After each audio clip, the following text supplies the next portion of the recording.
Hello guys, welcome back to movies explain. तो आज जिस मूवी का मैं एक्सप्लेनेशन करने जा रहा हूँ वो है हाल ही में डिज्नी प्लस हॉटस्टार पर रिलीज़ हुई फैमिली ड्रामा मूवी गुलमोहर, जिसमें स्टार कास्ट में है मनोज वाजपेयी, शर्मिला टैगोर, अमोल पालेकर और अनुराग अरोड़ा। तो मूवी शुरू होती है जिसके स्टार्टिंग में हमें दिल्ली का एक परिवार दिखाया जाता है। यहाँ गुलमोहर विला में बत्रा फैमिली के लोग एक साथ मिलकर आखिरी रात सेलिब्रेट कर रहे थे, क्योंकि वो लोग अपना घर एक बिल्डर को बेचकर गुड़गांव में शिफ्ट हो रहे थे। बत्रा फैमिली गुलमोहर विला में पिछले 34 सालों से एक साथ रह रही होती है। बत्रा फैमिली में काफ़ी सदस्य होते हैं, जिनमें सबसे पहली होती हैं कुसुम बत्रा, जो काफ़ी ओपन माइंडेड और परिवार को साथ लेकर चलने वाली औरत होती हैं।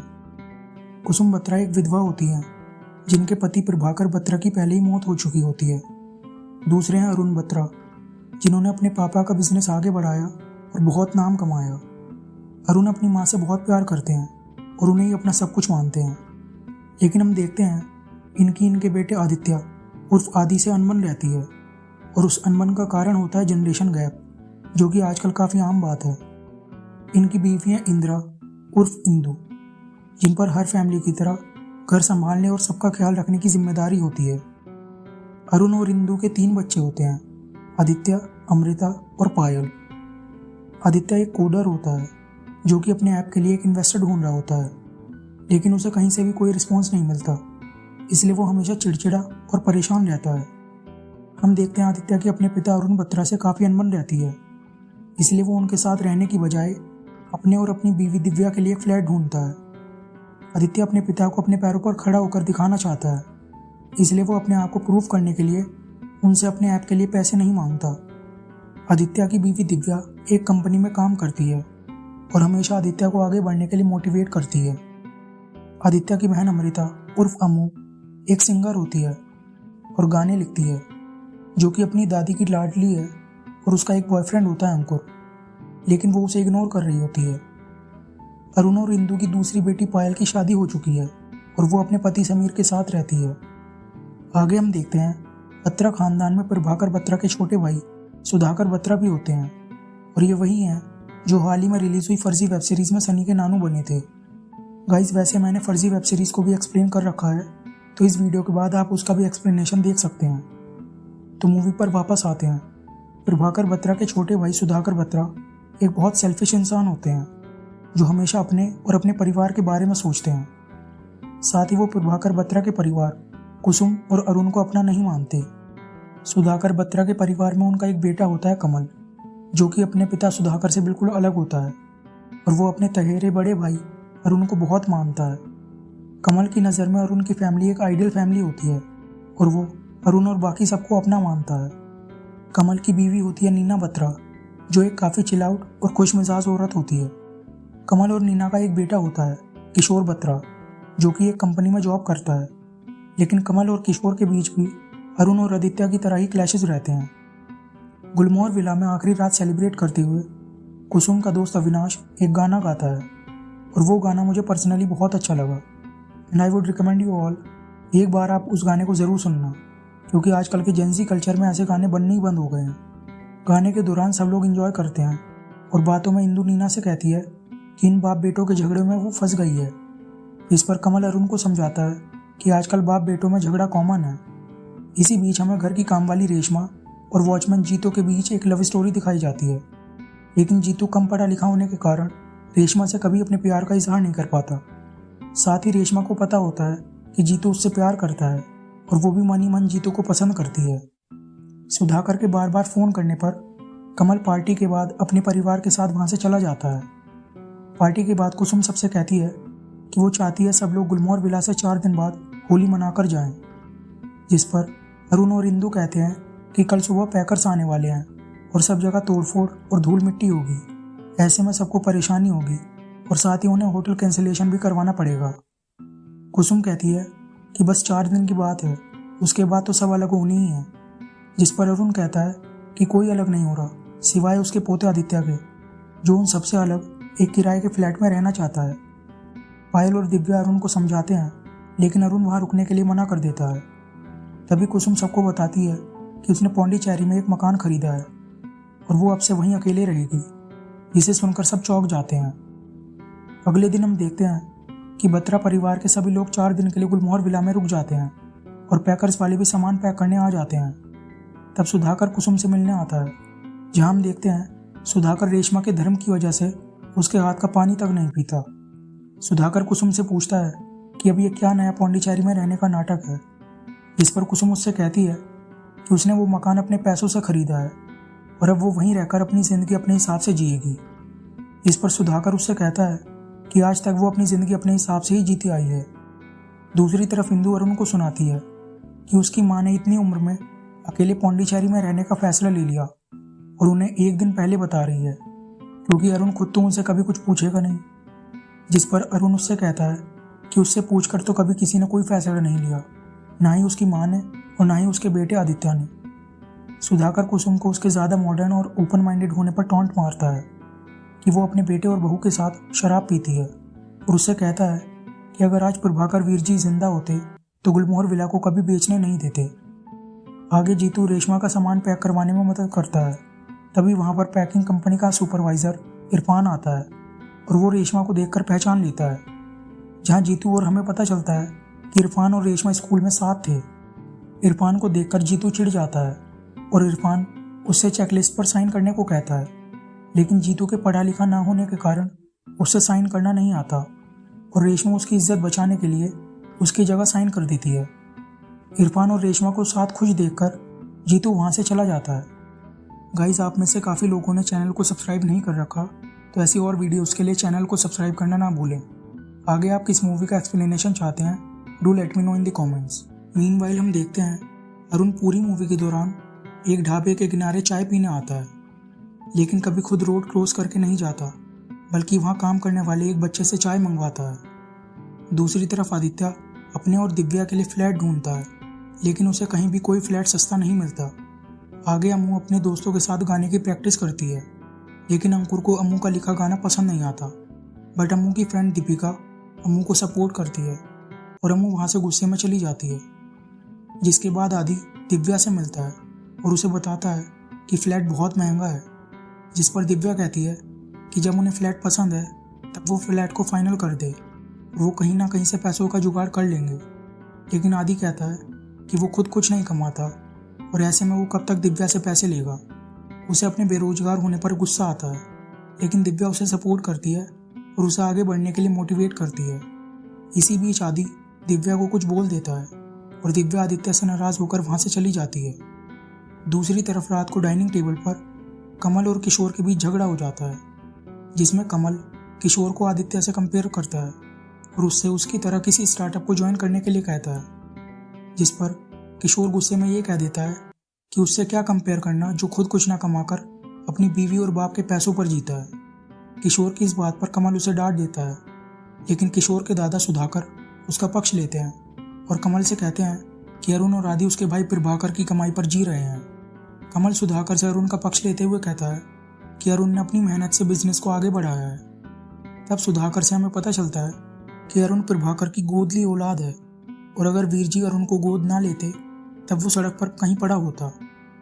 आगे घर का काम वाला परम जीतू को समझाता है कि वो जाकर रेशमा से अपने प्यार का इजहार कर दे, लेकिन जीतू उससे कहता है कि रेशमा 10वीं पास पढ़ी लिखी है और वहीं जीतू अनपढ़ है, यहाँ तक कि उससे अपने साइन करने भी नहीं आते।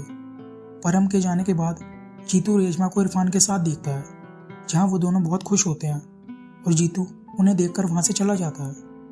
अगले दिन आदि अपने दोस्त से फंडिंग के लिए बात करता है, लेकिन उसका कुछ काम नहीं बनता और इसी गुस्से की वजह से आदि और दिव्या के बीच फिर से झगड़ा हो जाता है।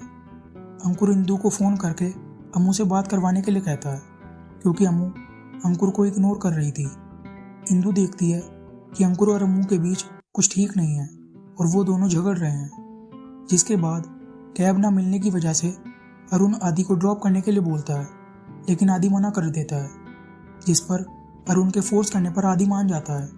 जिसमें हम देखते हैं कि अरुण और आदि के बीच फिर से बातों ही बातों में जनरेशन गैप की वजह से झगड़ा हो जाता है। अरुण आदि को समीर और किशोर से कंपेयर करता है और उसे अपना एग्जाम्पल देता है, जिस पर आदि ये कहकर कि वो अरुण की तरह एक अच्छा बेटा नहीं बन सका, गाड़ी से आधे रास्ते में ही उतर जाता है। आगे दीपिका अम्मू से मिलने आती है और उससे पूछती है कि वो उसे क्यों अवॉइड कर रही है, जिस पर अम्मू दीपिका से कहती है कि उसे नहीं पता वो इन सबसे कैसे डील करे, जहाँ हमें पता चलता है कि अमृता अंकुर से नहीं बल्कि दीपिका से प्यार करती है और अम्मू की दादी कुसुम उसे देख लेती है। आगे जब इंदु सामान लोड करवा रही होती है तब वर्कर्स से शीशा टूट जाता है और इंदु उन सबको बहुत सुनाती है और सुपरवाइजर इरफान के बारे में पूछती है कि वो कहाँ है। तब जीतू रेशमा के सामने इंदु से कहता है कि इरफान कल से गायब है और फ़ोन भी नहीं उठा रहा। साथ ही वो इरफान और उसके काम में कमी निकालकर इंदु से दूसरे पैकर्स को हायर करने के लिए कहता है कि उनका काम इरफान के काम से बेहतर है, जिस पर इंदु मान जाती है और दूसरे पैकर्स के लिए हाँ बोल देती है। वहाँ से बाहर आकर रेशमा और जीतू के बीच झगड़ा हो जाता है और रेशमा जीतू से कहती है कि शीशा टूटने में गलती वर्कर्स की थी और जीतू को इस तरह इरफान की चुगली नहीं करनी चाहिए थी। आगे आदित्य फ्लैट को कंफर्म करने के लिए चेक दे देता है और तब उसका दोस्त उसे फ़ोन करके बताता है कि इन्वेस्टर्स ने ऐप के लिए मना कर दिया है, जिसके बाद पैसों के बारे में सोचकर आदित्य किशोर को फ़ोन करता है। दूसरी तरफ अम्मू की दादी उसे सपोर्ट करती हैं और कहती हैं कि उसने प्यार करके कुछ गलत नहीं किया। अम्मू कहती है कि अगर सबको पता चल गया तो क्या होगा, इस पर उसकी दादी कहती हैं कि तुम्हें तो इन सब की आज़ादी है और उनके टाइम पर यह सब बहुत मुश्किल था। साथ ही वो उसे बताती है कि जब वो बीए करने जमशेदपुर से पुणे गई थी तब उन्हें वहाँ एक सुप्रिया पालेकर नाम की एक लड़की से प्यार हुआ था, जो आज एक मशहूर सिंगर है। लेकिन ज़माने के डर की वजह से वो पुणे छोड़कर वापस घर जमशेदपुर आ गई, जहाँ वो अम्मू के दादाजी से मिली और उन्हें फिर से प्यार हुआ, जिसके बाद उन दोनों ने शादी कर ली। आगे वो बताती हैं कि शादी के बाद उनके 3 मिसकैरेज हुए। तभी उन्हें हॉस्पिटल में एक छोटा सा बच्चा लाल शॉल में लिपटा मिला, जो किसी ने पार्किंग लॉट में अनाथ छोड़ दिया था, जिसे कुसुम और प्रभाकर ने उसे भगवान की देन समझकर गोद ले लिया और इस तरह अरुण उनकी जिंदगी में आया। आगे जब इंदु घर के कुछ पेपर्स ढूंढने कुसुम के रूम में जाती है तब उसे वहाँ एक पेपर मिलता है, जिसे देखकर इंदु शॉक्ड रह जाती है। दूसरी ओर किशोर सबको बताता है कि आदित्य ने उसकी कंपनी में जॉब के लिए अप्लाई किया है। आगे जब अरुण रात को घर आता है तब इंदु उसे कुसुम के रूम से मिला पेपर दिखाती है, जिसमें प्रभाकर ने मरने से पहले अपनी आखिरी विल लिखी होती है, जिसके हिसाब से प्रभाकर के गुजरने के बाद गुलमोहर विला के वारिस उनके भाई सुधाकर और उनका बेटा कमल होंगे। विल पढ़ने के बाद अरुण बहुत नाराज हो जाता है, क्योंकि उसने हमेशा प्रभाकर को अपना पिता माना था और उसे कभी नहीं लगा था कि प्रभाकर उसे अपनी औलाद नहीं मानता।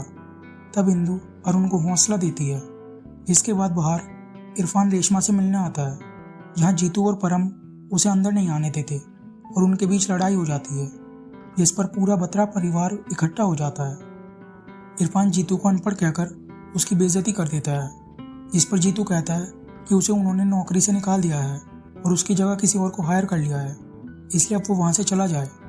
अरुण उन दोनों को शांत करवाता है और साथ ही जीतू इरफान से कहता है कि ये मकान उसके मालिक अरुण का है, जिस पर अरुण सबके सामने जीतू को चाटा मार देता है, क्योंकि उसे प्रभाकर की याद आ जाती है कि प्रभाकर ने उसे कभी अपना बेटा माना ही नहीं, और जीतू वहाँ से चला जाता है। अगले दिन चाची से दिव्या को पता चलता है कि आदित्य किशोर की कंपनी में जॉब के लिए अप्लाई कर रहा है और वो आदि से कहती हैं कि अगर उसे जॉब करना ही है तो अपने पापा अरुण को ज्वाइन कर लेता।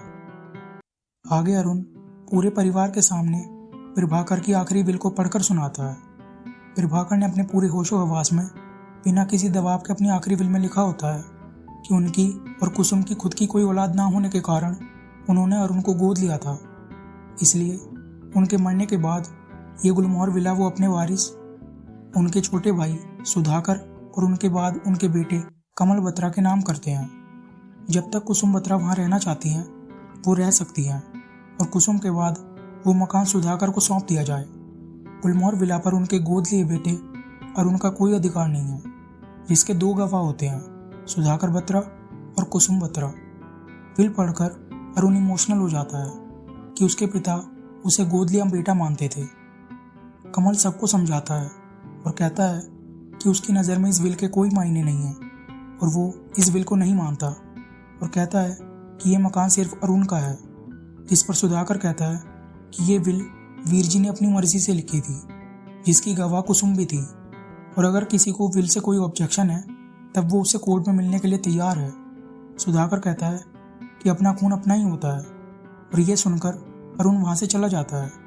तब कुसुम उसके पीछे आकर उसे बताती है कि जब भी प्रभाकर उसे कुछ साइन करने के लिए देते थे वो बिना पढ़े उस पर साइन कर देती थी, और उसे नहीं पता था कि उस बिल में क्या लिखा है। और जिस दिन उसे पता चला उस दिन उनके बीच बहुत बहस हुई, और उसी दौरान प्रभाकर को स्ट्रोक आया और वो बेहोश हो गए। और जब तक अरुण और बाकी लोग लंदन से वापस आते वो गुजर चुके थे। कुसुम कहती हैं कि वो अरुण को बताना चाहती थी लेकिन कभी हिम्मत नहीं जुटा पाई, और साथ ही वो इस बिल को नहीं मानती और अरुण को ही अपनी औलाद मानती हैं। लेकिन अरुण गुस्से में वहाँ से चला जाता है और पूरा बत्रा परिवार मोतियों की माला का धागा टूट जाने पर मोतियों की तरह बिखर जाता है। आगे रेशमा परम से जीतू के बारे में पूछती है। इस पर परम उससे कहता है कि जीतू अनपढ़ होने की वजह से अपने दिल की बात उससे नहीं बता पाया, इसलिए वो या तो उससे अपने दिल की बात बता दे या फिर उससे साफ साफ बोल दे कि वो उससे प्यार नहीं करती। दूसरी तरफ कुसुम अम्मू को बताती हैं कि जब अरुण 5 साल का था तब वो प्रभाकर को जिद करके जमशेदपुर से दिल्ली ले आई, क्योंकि वो नहीं चाहती थी कि अरुण ऐसे माहौल में रहे जहाँ उसे किसी ने गोद लिया बच्चा होने के कारण प्यार नहीं दिया। आगे आदि दिव्या को बताता है कि वो कभी अपने पापा को प्राउड महसूस नहीं करवा सका, इसलिए वो उनसे अलग रहना चाहता है ताकि वो अपने पैरों पर खड़ा होकर उनकी मदद के बिना कुछ बन के और करके दिखा सके, जिससे उन्हें उस पर गर्व महसूस हो। इंदु अरुण का फ़ोन बंद होने पर उससे मिलने होटल जाती है और उसे संवेदना देती है, जहां अरुण उसे एक तस्वीर देकर बताता है कि ये उसका असली बाप है और वो आदमी कोई और नहीं बल्कि उसी ढाबे का मालिक होता है जिस पर अरुण चाय पीने आता था। अरुण इंदु को उसे दिखाने ले जाता है और उसे बताता है कि वो कभी सड़क के उस पार उनसे मिलने की हिम्मत नहीं जुटा पाया। इस पर इंदु अरुण को समझाती है और उससे जाकर उसके असली पिता से मिलने के लिए कहती है। इंदु की बात मानकर अरुण उससे मिलने जाता है, जहां वो आदमी अरुण को बताता है कि 55 साल पहले उसका एक बेटा था, लेकिन उसने उसे एक लाल शॉल में लपेटकर हॉस्पिटल के पार्किंग लॉट में छोड़ दिया। जिस पर अरुण कहता है कि बस छोड़ दिया, कभी जानने की कोशिश नहीं की कि वो कैसा है, कहाँ है, किस हाल में है। तब वो आदमी अरुण से कहता है कि उसके भी बच्चे होंगे और वो रोज़ उनके लिए दुनिया की सारी खुशियाँ मांगता होगा, वैसे ही वो भी अपने बेटे के लिए रोज़ खुशियाँ मांगता है जिसका वो हकदार था और वो उसे नहीं दे पाया। जिसके बाद अरुण वहाँ से चला जाता है। अगले दिन रेशमा जाकर इरफान से मिलती है और उसे जीतू को ढूंढकर उसका एक खत देने के लिए कहती है। दूसरी तरफ हम देखते हैं सुधाकर कुसुम से विल के पेपर्स लेने और लॉयर से मिलने के लिए निकलता है। तब कमल सुधाकर से कहता है कि एहसान फरामोशी की भी हद होती है, कुसुम के उन पर कितने एहसान हैं, और सुधाकर ने उन्हें कहीं मुंह दिखाने लायक नहीं छोड़ा। तब सुधाकर कमल को बताता है कि कुसुम की वजह से ही उसके भाई को घर छोड़ना पड़ा और सुधाकर को अकेले अपने सपनों को त्याग कर अपने परिवार की परवरिश करनी पड़ी। जिस पर कमल कहता है कि अरुण के उन पर न जाने कितने एहसान हैं, किशोर की पढ़ाई और नीना के ऑपरेशन के लिए पैसे अरुण ने ही दिए थे। सुधाकर कहता है कि एक ना एक दिन वो उसकी बात समझ जाएगा। जिस पर कमल उससे कहता है कि भगवान करे वो दिन कभी आए ही ना। आगे परम और इरफान जीतू से मिलकर उसे रेशमा का खत देते हैं और उसे समझाते हैं कि वो अनपढ़ है, इस बात को छोड़कर रेशमा को कैसे खुश रखे इस बारे में सोचे। जिसके बाद आदित्य जाकर किशोर की कंपनी में इंटरव्यू देता है, जहां इंटरव्यूअर्स आदि से कहते हैं कि अगर वो उसे जॉब दे दें तब उसे अपने ऐप का आइडिया छोड़ना पड़ेगा, लेकिन आदि का मन अभी भी ऐप में लगा होता है। तभी दिव्या इंटरव्यू के बीच में आदि से मिलने आती है और उसे समझाती है कि उसे पैसों के लिए जॉब करने और ऐप का आइडिया गिव अप करने की ज़रूरत नहीं है, और उसे फिर से आगे बढ़ने और मेहनत करने के लिए मोटिवेट करती है और उससे अपना पैशन फॉलो करने के लिए कहती है। इस पर आदि कहता है कि अगर ऐप के लिए फंडिंग नहीं मिली तो तब दिव्या उसे समझाती है कि वो अपने पापा से पैसे मांग ले। अपने पापा से पैसे मांगने में शर्म कैसी, उल्टा वो तो और खुश होंगे कि वो तुम्हारे सपनों का हिस्सा बन सके। आदि दिव्या की इस बात को समझ जाता है और जॉब के लिए मना कर देता है। जिसके बाद अमृता जाकर अंकुर से मिलती है और फाइनली बिना डरे उसे फेस करके कन्फेस कर देती है कि वो दीपिका से प्यार करती है। जिस पर अंकुर भी नाराज होने के बाद अम्मू को माफ़ कर देता है। जीतू भी रेशमा के प्यार का इजहार वाला खत पढ़कर उसे माफ़ कर देता है और वो भी उससे अपने प्यार का इजहार कर देता है। जिसके बाद हम देखते हैं जब सुधाकर कुसुम से मिलने आता है तब कुसुम उसे पेपर्स देकर बागबान मूवी के एंड में अमिताभ बच्चन की तरह स्पीच देती है और उससे कहती है कि आज के बाद इस घर के दरवाजे उसके लिए बंद हो गए हैं। इसी बीच सुधाकर से अपनी फाइलों पर रेशमा के हाथ का रखा पानी का गिलास गिर जाता है।